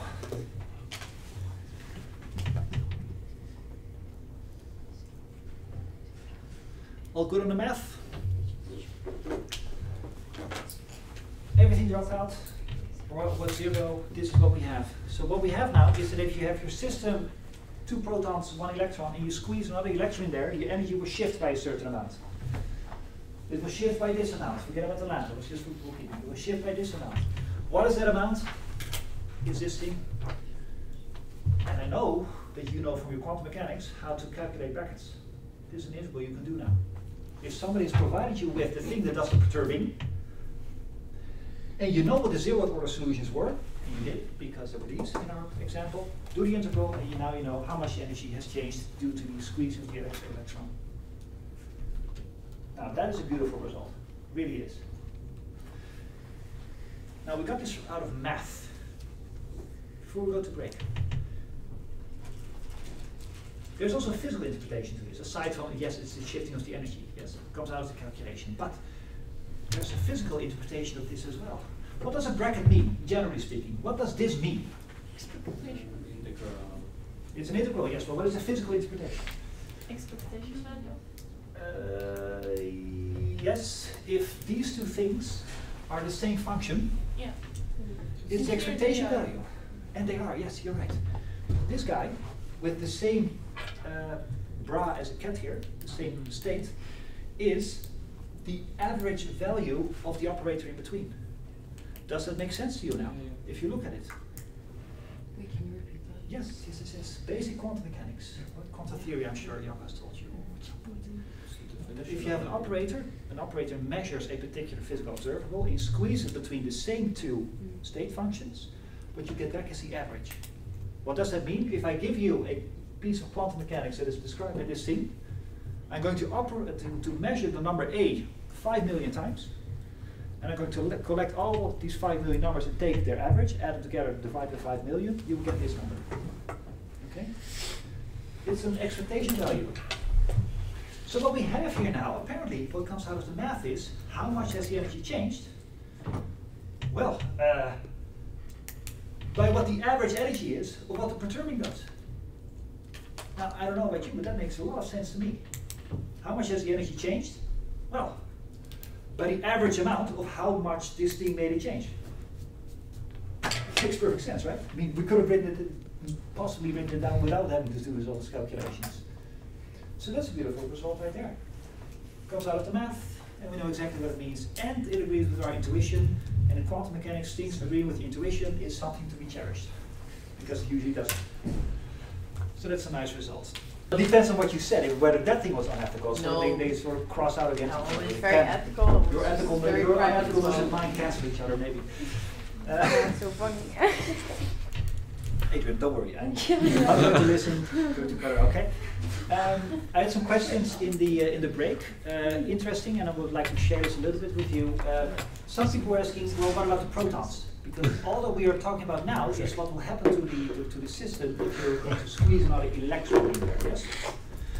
But you might also say, but wait a minute, if you're going to add another proton, that also perturbs the system from being pure hydrogen or something like that. Well, all of that is true. But you can use the same scheme. It just means that this Hamiltonian that tells you how your system has changed now has to be adapted to your new context. What we are doing now is we're going to squeeze an electron in, so our perturbing Hamiltonian, H1, is going to be the electrostatic repulsion between the two electrons. If you want to know how the two protons change, the adding of another proton changes everything, okay, then you have to not use this as the electrostatic repulsion of the two electrons. You have to do the, it's a little bit electrostatic, but mostly strong nuclear force interaction between the two protons. Then life becomes more difficult. And in fact, I was planning to do this all the way at the end, but now this question came up. Let's go back to the double magic just for a second. Okay? Remember the 4-2 helium when I said it's double magic? And that sort of sounds like a compound. It's double magic. Therefore, this happens because of magic. The same thing happens for the electron and for the proton? No. It's different. It's a different situation altogether. You can use the same methodology. It is very versatile. I mean, I use as my example adding another electron, but you can use the same tricks, the same resulting formula for any situation where you start where you know the eigenstates of the unperturbed Hamiltonian and adding a Hamiltonian. So you can also use it to the system where you say, you know what? Wrong marker. Anticlimactic. Alright. You can also use for the following situation that you say, here's potential energy. This is about 10 to the power minus 15 meters. Here's a proton. You're going to squeeze a proton in there. And the energy is lowered here, so that means that the proton really wants to be there. Yes, this is the strong nuclear force, making protons squeeze together, but only if they're close enough. And outside, that becomes more difficult. Yes, you have this jump. In real life, it's more like this-ish, but as a good approximation, you can make this finite, not infinite, but finite potential well. Now, you know the infinite potential well with your ladder operators. What if you make it finite? Then this is a very good or a reasonable idea of what your nucleus will look like under the strong nuclear force. And you can do the same thing, just as you would in the finite potential, the infinite potential well, is that you get these energy levels here, right, with all the signs and these sorts of things. Let me just tell you, because I've done the calculation once, a long time ago, was that if you make this a finite one, then you don't have perfect sines and cosines, you get these Bessel functions, right? As one does, you get Bessel functions. And just as you can with sines and cosines, you simply count how many particles would fit here. Pauli exclusion principle says you can only put 2 protons in there, because the third one is excluded by Pauli principle. So the next one has to go here, and the next one still has to go there. And if you use that using the Bessel functions, you get this scheme where there are 2 energy levels close to each other, then a big jump, then a couple more. I forget what the numbers are, but if you do the calculation, you will find them with a big jump in between. But that means if you're going to pour out protons and neutrons over this system, there's only one, the lower one, and you will find that this is a highly stable configuration. 2 protons squeeze into this box, both of them will go down and will have a low energy state. A third one doesn't work that much because it's not allowed to be here, so it has to be there. That's a somewhat less stable state, yes? The stability then also correlates with like the lines being. Yes, exactly. Yes, the gap between the lines tells you how much stable this bunch of protons is compared to that bunch of protons. And then also makes it more difficult to like cross the Exactly. That also makes it more easy for this particular set of protons to leave the box. Agreed? Now, if this had been a finite potential well, then you know from your quantum mechanics this is equidistant. The distance between every 2 is the same. Yes? Okay. But because it's a finite potential well and they become Bessel functions, you have this grouping of energy levels. So the only thing you have to do now is count how many protons fit within each group of combined energy levels.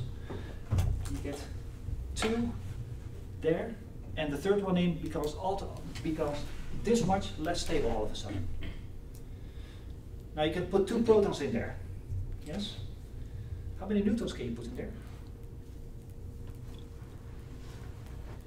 This lowest is most stable state. 0, 5, 14, 5. How many? 2 also. Also 2.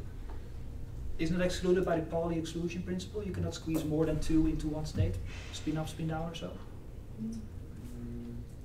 But that is for fermions. Yeah. Protons and neutrons are fermions, so there's Isn't like something on decomposition course, and they just have like nothing to do with that. Pauli exclusion principle tells you cannot squeeze 2 charge. fermions. You cannot squeeze 2 fermions into the same state if they're identical particles. So for the protons and the neutrons, they are not excluding each other. Protons not exclude neutrons. Protons exclude protons. Neutrons exclude neutrons. So you can squeeze both 2 protons in there and both 2 neutrons. So the most stable configuration that you can make is when you have 2 protons in the system and 2 neutrons. That's exactly 4-2 helium nucleus. But for nucleons, would the profile would be different? Because we have like, since they don't have like electrical repulsion, the profile of the potential of the G should be different. I agree. No, that's a good point again. Making a lot of good points, David, out of here.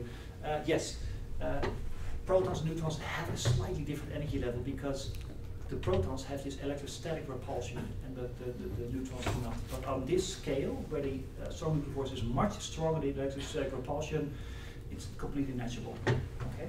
So here is where you get this. Every group of closely spaced energy levels, you can squeeze a finite number of protons and neutrons in there. That number is called magic. You can squeeze 2 in there, 2 protons, it's called a magic number. The next one is 8. I happen to know that one by heart. Do not confuse it with how many electrons you can put into orbitals, which also happens to start with 2 and 8. Happens to be the same, completely coincidental. I forget what the next one is, 16 or so. But that means that a configuration of a nucleus with 2 protons and 8 neutrons is highly stable. What if you fill up a certain amount of states completely up with both the allowed number of protons and the allowed number of neutrons? Then if you add some neutrons, will they just move to the next state? Is that possible? Is One of these completely filled with, say, protons. Yes. And then you add a neutron. Yeah. Okay. It will go to the same state because it's not being excluded by Pauli exclusion principle. Yeah, but if you have the maximum allowed neutrons and protons for that state, but then it has to go. Then it must go to the next one. But that means all of a sudden it becomes less stable. Agreed? Yeah. Because there's a huge energy gap. Again, this is a direct result of the fact that it's a finite energy well-known and not an infinite one. So, nuclear physicists call this magic numbers, the amount that you can squeeze in there before entering a gap. If you have an amount of neutrons or protons that happens to be a magic number, then it means that particular nucleus is particularly stable. Now, as you can see, of all the stable patches, the most stable is the one with the lowest energy, 2 protons, 2 neutrons. That's what we call double magic. Both the neutron and the protons obey a magic number. This is why the 4-2 helium nucleus is the one that's being pushed out. This is why alpha decay is the main dominant splitting up decay, not one of the other ones. So that was the question that I laid out at the beginning. Why is that? Sorry? I get that it's very stable when it's 2, but why does that mean it's pushed out? That means that of all the other protons and neutrons in that big nucleus, I already raised a picture, and something has to be squeezed out due to the tunneling effect. The 2 protons, 2 neutrons are trying to stick together the most. Oh, okay. So if something is pushed out, you try to push one proton out, it pulls its magic brother and its 2 magical cousins, the neutrons, along with it. Because they're ridiculously difficult to split up. Double magic. How do you calculate this? With perturbation theory. In fact, sorry, I can't help myself. Small anecdote, okay? When I did my nuclear physics course at the VU in Amsterdam, 2002 or so, I followed it by a theoretical physics professor, but it so happened that my examiner was a experimental particle physicist. So I could be well prepared, knew how to do all the calculations. So, with what machine did they measure the Z boson? I really didn't know. And he asked me all these experimental questions, and I didn't know the answer. So at some point, it was a true story. I said, well, I obviously studied this in a more theoretical way than you want to hear, so I don't think there's a point in continuing this exam. And he said, okay, what can you explain? And it just so happens that for funsies, I had calculated these things. I said, well, actually, I put that thing on, and I passed my exam based on having done this calculation. So I'm just saying it pays to try something on your own every now and then. Yes, you can sort of bribe your examiner into letting you pass something even if nobody was asking. I still don't know what experiment measured is that. You might know those. No? Somebody knows, but that person is not me. Jaco does. Yes. Very quick question. Yes. To get back to the decay, the 4-2 helium gets squeezed out. Yes. Is there also a probability that a larger? Oh yes. One of the other. Yeah. There's a the non-zero. probability is lower then. Yes. That it gets squeezed out. Yes. It's lower, but in principle it's possible. But of all the double magic ones, the 2-2 has obviously the lowest energy, so that one is double magic. That one really wants to stay together. And then the tunnel theorem that Jaco told you about last week tells you what the probability is. Okay, now, back to our question. Well, we sort of have the methodology down, so this I think we shouldn't take too long. Remember, we have this number now, we want to have this number.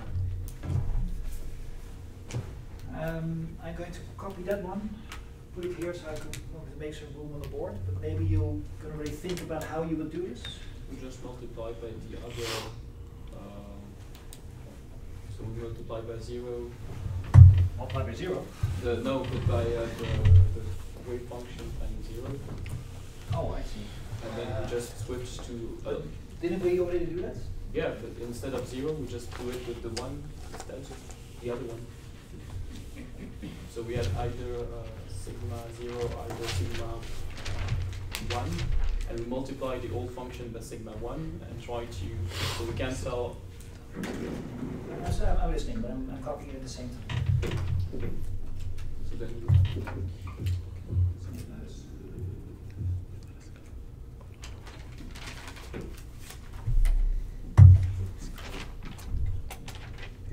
okay, so this was our result from before.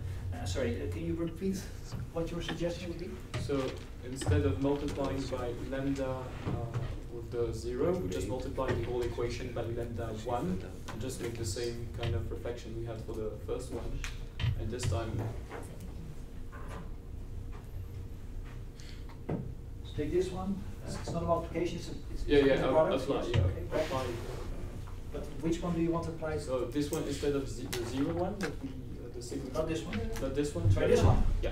Okay. Let's maybe you can already mentally see what will happen. What will happen? The terms where they are the same will cancel. So not this one, but the other one. Will this one cancel? Yeah, if we have one. Yes. No, sorry, the other one. Will this one cancel? The answer is yes. No, there's an operator in between. If you want them to cancel, then you need to bracket them with nothing in between. There's an operator in there. But isn't it the same thing that we have with the Hermitian operator? So we apply H1 on, we will have sigma 1 applied on H1, and then we apply sigma 0 on it, and then we'll have. You're saying do this. Yes? To all of it. Yeah. Okay. These two do not cancel. Nothing happens there. Why? Because there's an operator in between this one and that one. That will cancel because of our assumption. No, but I mean, if we have sigma applied the sigma 1 with the Hamiltonian 1, we already know the result. No, we don't. No, we don't. Oh, yeah, true. No, we know it for 0. No. Right. This is not an eigenstate of H1. No. What we know is that all of this has its eigenstate. What I've never said was that this thing has this as its eigenstate. Then you will be right. So that trick would not work.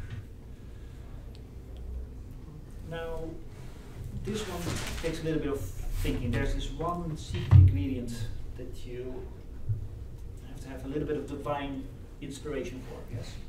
A quick question. Yes. We know that for the 0th order, when you have the inner product of phi and the same, then it becomes 1, right?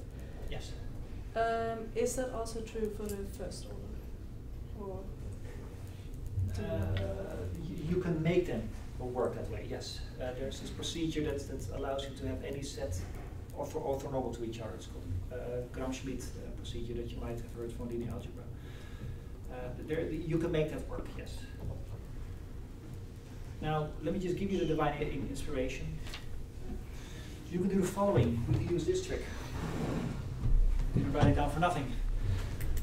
If there's one thing that you know about having a complete set of eigenstates, right? You have all the eigenstates belonging to a particular Hermitian operator, then it means every single function you can always write as a linear combination of those. Yes? This thing. If you have these, then any function can be written as such. That was one of the Hermitian properties of operators. So, here's the divine inspiration step.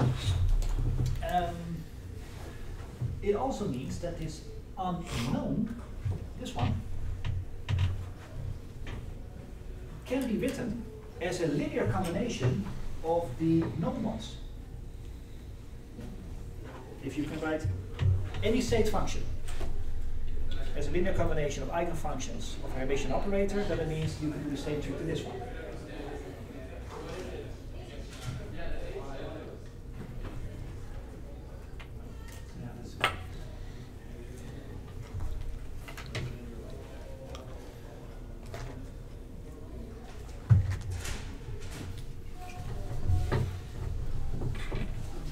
Very careful with reading this and with parsing this. But I thought it was different eigenstates that we have in the. It's a mathematical statement. You can write any function that is not eigenstate into a linear combination of things that are eigenstates. That's exactly what I'm doing. I have a non-eigenstate, but I can always write them as a linear combination of things that are eigenstates. That's a property of the fact that H0 was an Hermitian operator. So this is just a mathematical fact. Nothing we can do about that. That's good news, by the way. In fact, you don't even have to use the n is n1. Can you think of a reason why that is?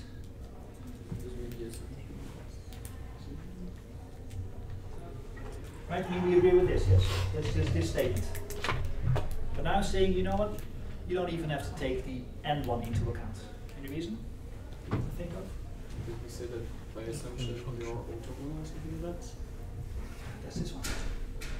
The assumption says, well, those don't have any relation to each other at all. In fact, what Jacob told you, I think I was even here when he did it, was that he said the alpha m's can be written, in this particular case, as this, right? This is how you get these numbers. But by assumption, this one is 0.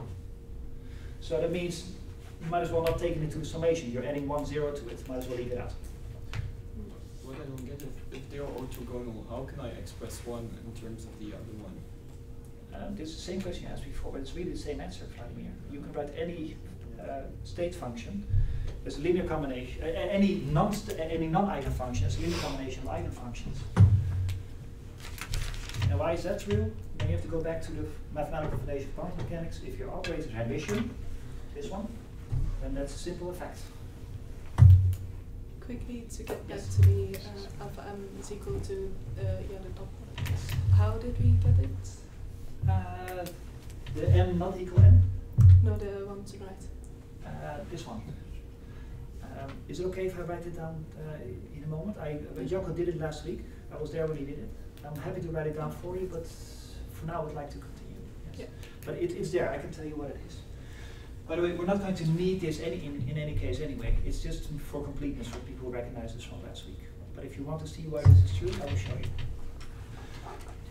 Now, again, the n, this summation, you don't have to take into account where m equals this n because of this assumption. Right? Good. Now, here's the divine inspiration that somebody at some point got and got to a good result. How about we bracket this equation with, again, an eigenfunction of the unperturbed Hamiltonian, but not the n eigenfunction, right? There's a whole series of those. N is a whole spectrum of possible eigenfunctions. This is one specific one of those, of this whole set. Let's take the bracket with one of the other ones.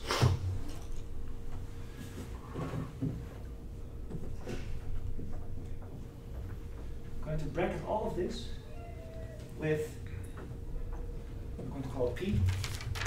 It's again an eigenfunction of this Hamiltonian. It's just a different one than the one that we had. It's not the n, it's the p one. Why would you do that? Because somebody in his divine inspiration found that leads to what you want to know. So let's just write this out.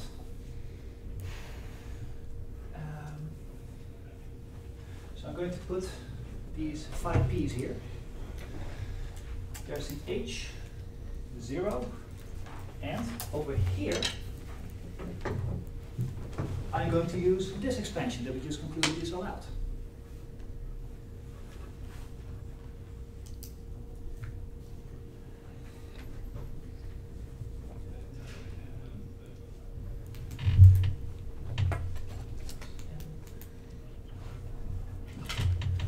Check for yourself whether you agree with this mathematically.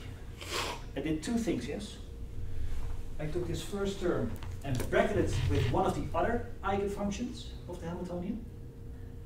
And in addition, I wrote the,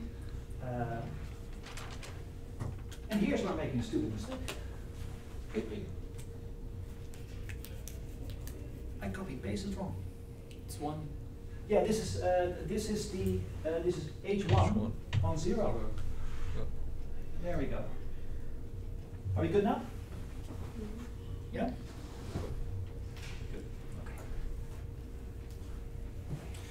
I should give you this. Moving on, doing the same with the next one. Oh God, I'm sorry guys, I'm just making sloppy mistakes now.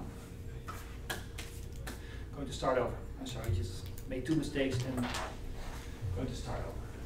Trick is still the same. I'm going to bracket this with one of the other eigen functions of the Hamiltonian.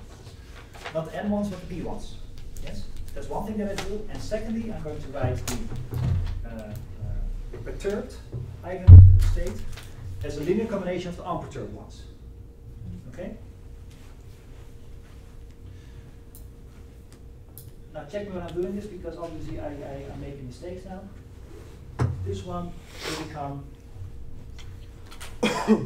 P0, H1, and then, okay, this is correct, yes? Yes. Okay, good. How about the next one? That is P0, there's an H0 now. What should I do?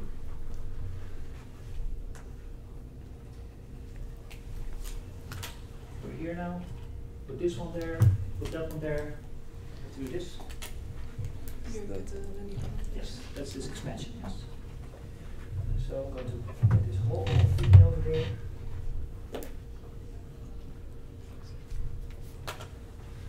And I get this.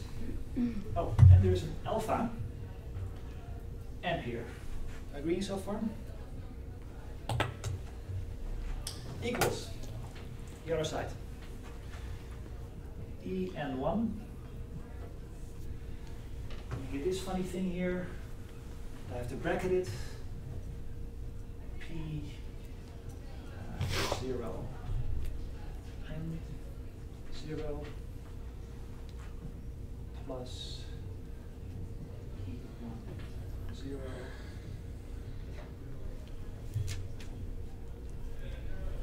Need your help now for a moment. What should I write?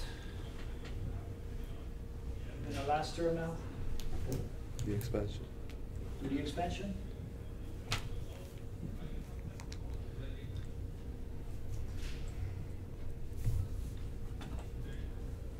All right, there we go. Sorry for the mistake before, speak slowly, but I think this is correct. So again, 2 steps that I did. One, I bracketed everything with this guy, where p is not equal to n. And I also used that the thing that I'm looking for can be written as a linear combination of 0th order states. And I'm here. All right. Suggestions at this point. Can we do something with this one? Will this give us something that we know? H1 operating on an eigenstate of H0, no idea what that means. It's an integral I can do, but I mean it doesn't, I don't have a rule for this, yes? It's just an integral that you have to perform. Nothing I can do with this one. How about this? I have an H0, well, take your pick. It either works this way, or it works that way. Okay. Does that operate this side? What is this? This is going to be em0 times this, yes? Great. Okay, but then this em is now a number you can put in front, and now it will go with this one.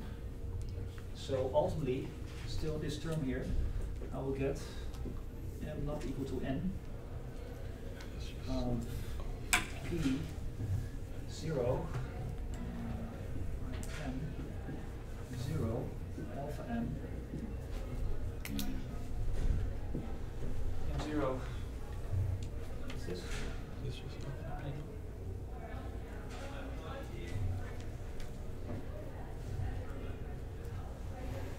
Can you make something out of this? Yeah, 0. I mean, that's one only if p is m. Yeah. Well, this is chronic with PM, right? Yeah. Right. Okay. And this ultimately will then give us alpha p EP0. Still agreeing so far? Yeah. Still happy?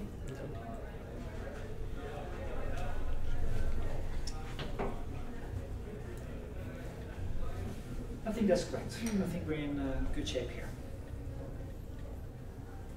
series of steps, yes? You have this operator that operates on this thing. That by the fact that this is a solution to this eigenvalue equation will give you the energy. Then this one and that one together will make a Kronecker delta, this orthogonality of the eigenstates. And that means that the summation will give 0, 0, 0, except for that term where p equals n. So that should give you this. That series of steps.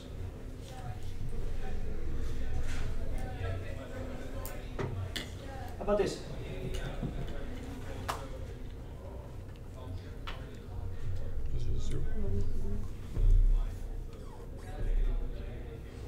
The first term is just 0. Is that 0? Or 1 the second. I mean, the first term is p, Is it 0 or Oh, sorry. p and n, so they're P and n, right? orthonormal. They're orthonormal. And we agreed that p is not equal to n. It was a different p. So this is 0. This final one. It's the same as before. This is alpha p, p0.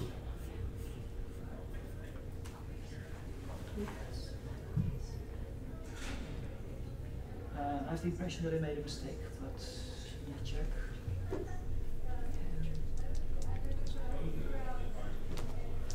Oh, sorry guys, this is an M. Right? You're summing over the ends. I mean, that's the first order perturbation. But it can be written as a sum over m's. That's this one. It was an m all one. Okay, good. So what does this give you? This one in particular. Orthogonality, people, of eigenstates. Isn't it 1 there? Yeah. Like theta 1. Sorry. Like this little subscript, isn't it 1 or 0? The green stuff. You hear me? The F, the theta. Sorry, no. 5 to the, like, not the power, but the same. Yes, but where? There's many fives. Yeah, they're there. It's 1, but we wrote it down here as 0. Yeah, because I replaced it, the ones, Oh, with yeah, the sum yeah, of the zeros. okay. Doesn't it just give the same term as you have on the left? So alpha p, p? So this one, yeah? Yeah. That one. That will give you En0. This is Kronecker PM, right? Yeah. Okay. So it's just but you are summing over all values except this, so this gives you alpha p. so the same as that. It's not the same because Well, here's an n, and here's an But here's the- an en, and here's an ep. But the en was inside the sum as well, in there. Yes, but I'm not summing over the ends. Oh, okay. So Okay, it sorry. drops outside Yeah, the my bad. thing. Yeah. So we're doing many steps here, yes? But really all that I'm doing is again using the fact that any state can be written as a sum of eigenstates, and that I use somebody's divine inspiration to use this particular contraction, sorry, relativity, this particular bracket. Now, if you check these steps and use neatly your orthogonality, that you get these Kroneckers and all these things, you'll end up with this final expression, this final equation now. You get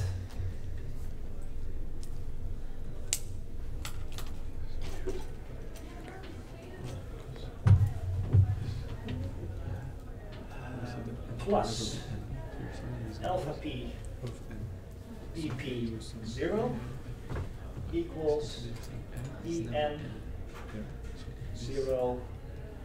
alpha p. Okay, never mind. Yeah, so you can just take it out of the. Oh, I'm so sorry, guys. I'm really over time.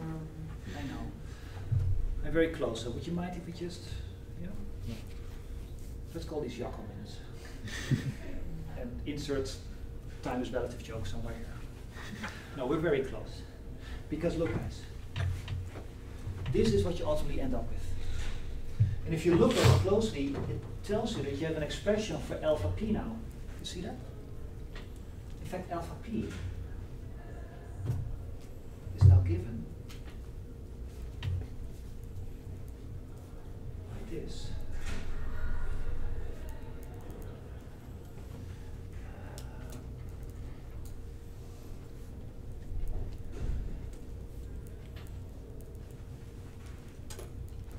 Check me here for a moment. Yeah. Yeah, it's fine. We have solved the problem. You might not see it yet, but we have. Just leave the mathematics for now. This is our result. What does it tell us? It tells us this thing, that was the green thing we were looking for, this one. We said, well, you can always write it like this, as long as you know what the alphas are. Right? We were looking for the green one here. We said you can write it like this. You know these functions, those are your zeroth order solutions. But if you know what the alphas are, then you can obviously find your first order perturbation. You just need to know what the alphas are. Here are the alphas.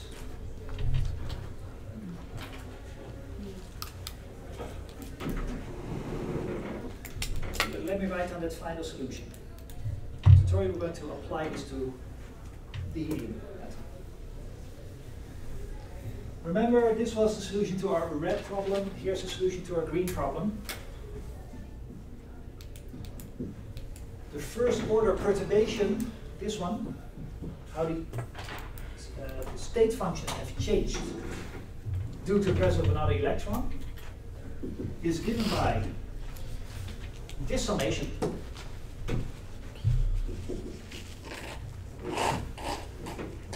Of alpha. What is alpha? Is that expression?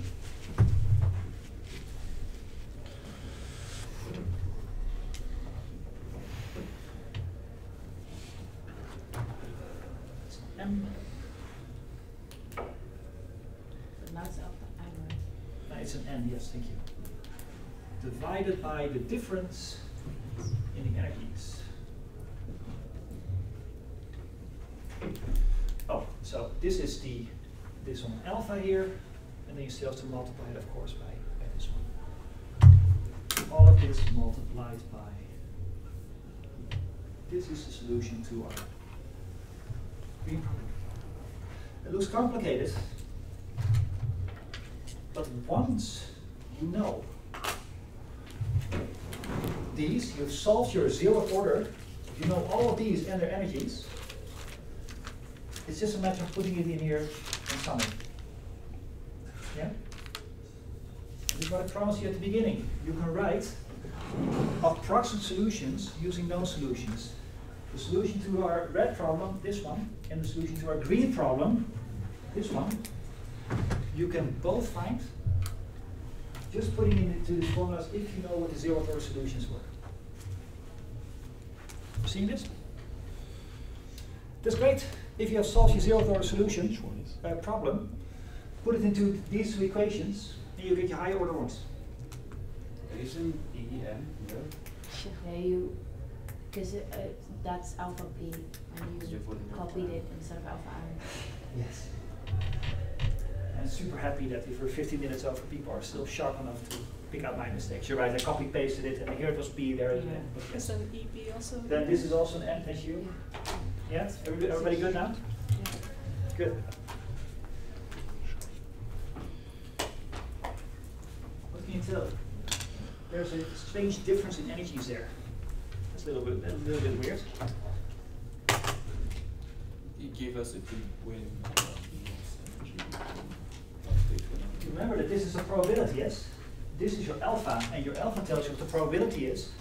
But if you're going to do a measurement, then this is going to be the state that you find. Is it like the average energy of all the eigenstates minus the energy of the specific eigenstate? Not really. This is a full solution. If you're going to do a measurement, you're going to find one of these. Yes? That was this claim here. The general state is the sum of eigenstates. That's what we have here.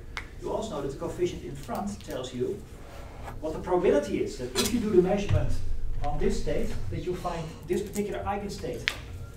And what you see here is that the probability could become quite large. If this is close to 0, your probability goes up. Now do some parsing here. I know it's late, already tired. It's important. Do some parsing. This thing with the little circle around it is the probability that if you go into a measurement on a perturbed system, that the energy that you will get is one of the unperturbed energies. And what it says here is that if this denominator is 0, then the probability goes up. It becomes highly likely. That's what the math tells us. What does it say physically? A very small perturbation. Probably like, is it the way you have to understand the EM minus EM actually? That's how I'm. You already get the answer, Vladimir. Is it a small perturbation means that you will get really close That's it. to the origin? Because if you're going to go from one energy state to the other one, but they're close to being the same energy state, so this number is very small, then the probability goes up. What it says here by this denominator, this change, this difference in energy, this tells you if you're going to perturb a system to a system that has almost the same energy, that is very likely to happen. And the more you make the energy, the more you perturb, the more you make the two states away from each other, the ridiculously less likely it becomes. That makes sense, right? It's highly probable that if you do a perturbation, that the perturbation will get you close to where you were and not 5 miles away. But isn't there a problem if we just build a solution on the state of energy that we were already in? Yes. It seems a bit weird, no? I don't see that. Because I could, how can we be sure that if we just use, because here we are just using the case where the energy are in the case with one electron. So how can I be sure that I can only make this assumption true if it's like when I add an extra electron, I won't see why it would only depends on this first state. How about this? We're very much over time, yes. My fault, sorry guys. How about this?